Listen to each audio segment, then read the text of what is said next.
This is a book I've been super excited about for a while. This is the Spider-Man 2099 Omnibus. It contains all of the 90s series all the way through. Now, I will preface this. There's a couple, there's a one-shot and a miniseries that wrap up the 2099 universe that are not labeled Spider-Man 2099 at the very end.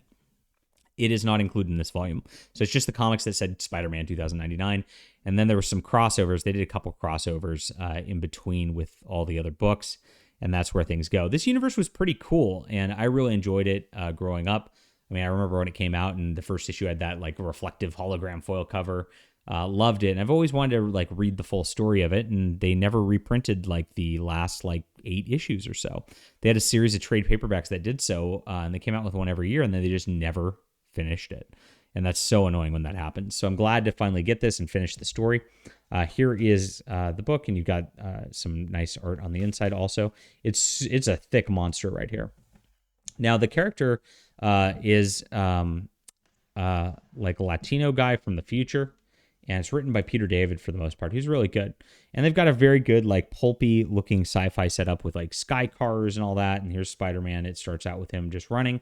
And you learn about his origin later. There's a little machine that gives him powers and things like that. Now, his name's Miguel O'Hara, so he's half Latino, half Irish. And he has a mother, and he's got a girlfriend in this, and he's got this AI assistant who's she looks like Marilyn Monroe, and she's pretty, and she starts to get her own sort of kind of come to over it. And like I said, the origin shows up later. It doesn't show up at the very beginning. He's fighting against a corporation, Alchemax, who's an evil corporation that owns everything. This is a cyberpunk kind of setup where there's a few corporations that really own everything here. I'm going to gloss over a lot of the storylines because there's too many pages for me to do much here. But they introduce all the old characters eventually. They have a Vulture 2099, a Green Goblin 2099, and even a Venom 2099 at some point over the course of this. And they're all very different. So if you're going into this reading thinking you're going to get some Spider-Man here's the reference to this, no, not at all. Peter David really takes this character and makes it his own thing by far. And it's actually difficult to get a good angle on this for you to see much other than this side of the book. Sorry. The art's pretty good. As you can see, the coloring is still kind of flat when this starts. They really didn't get into digital coloring yet. I enjoy the art. It's just traditionally hand-drawn art, and it looks good to me. A lot of it is a little light on the backgrounds, but you get enough so you kind of know what's going on in the series overall, which is cool. And so this goes on. You learn that his father is actually the head of this evil corporation at some point.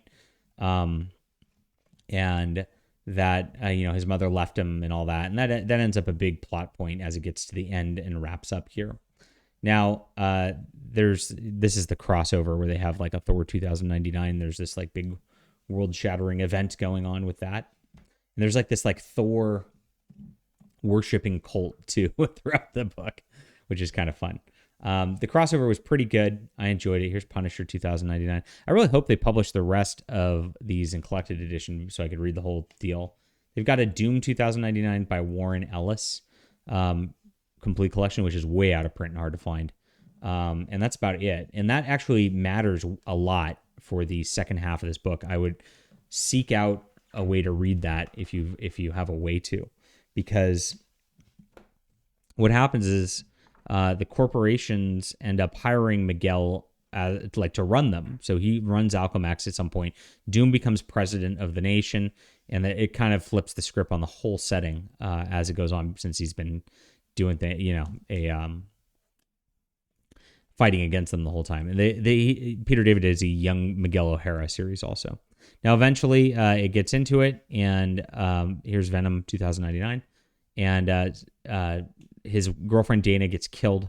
Very Gwen Stacy-esque moment at the tail end of this, and his mom fights against the guy who originally ran the corporation, his father, and Gabriel's life is upended. Here's a Green Goblin 2099 also. Neat stuff. It really, Peter David writes a pretty good soap opera, does some wacky concepts, makes some really cool characters. And he did this with Supergirl too. He created a Supergirl book, which had really nothing to do with any other Supergirl you'd recognize. It was really its own thing that just happened to be labeled Supergirl. And feels like the same. It happens to be labeled Spider-Man. Yeah, he's got those deals in there, but that's it. Now, he did do a crossover issue with the original Spider-Man. I had this book as a kid too. I loved it.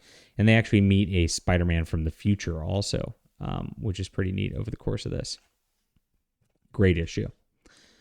Now, Peter David actually, I don't know if he was taken off the book or if he quit, but he did so like 2 issues before the end. And so it got taken over by another writer. And it's not as good at that point. I mean, the ending feels a little rushed, like they were just trying to finish it off real quick. And there's this like Namor 2099 who's like flooding New York and trying to kill everybody. And all the villains kind of get in on this. And they have a big wrap up towards the end, that just kind of like ends the character stories real quick. And so those 2 issues were a little bit of a letdown. The writers were not as good, but it did wrap up a lot of the storylines. So it is useful like to get them at that point. And like I said, there's a couple wrap up of the 2099 universe things which are not printed in here after that. Now, pretty cool. Now, I know Peter David returned to Spider-Man 2099 much later, and I'd be interested in reading that. They're going to come out with a volume 2 later this year. This omnibus is awesome, and this is some of the best content Marvel came out with in the last 30 years. Very cool stuff. 9 out of 10.